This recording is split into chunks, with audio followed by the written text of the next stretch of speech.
Good day. Welcome to our course in Python using Google Colab.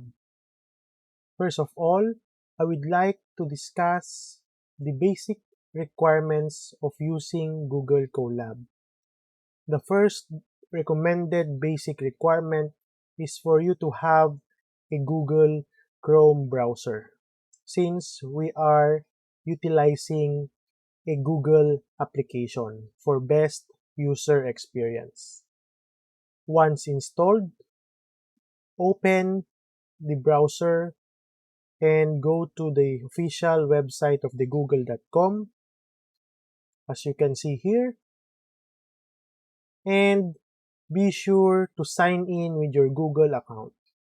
To sign in, just go to the sign in button here at the topmost right portion of the website of Google. Just click it, and then you can choose your account. So if you have saved previously an account, you can see here, or you can use another account. However, if you don't have any account, you can create one.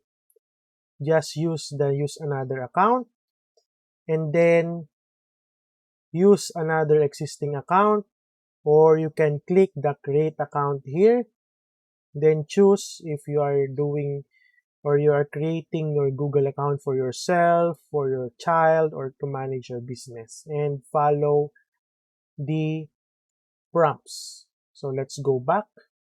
So in my case, I have already recently logged in with an account.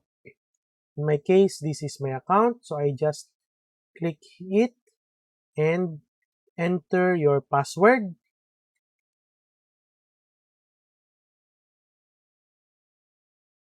Then click next. Then you know that you have successfully logged in into your account when you see your profile here. Okay, so that's the first steps before going to the website of the Google Colab notebook. Thank you very much for listening.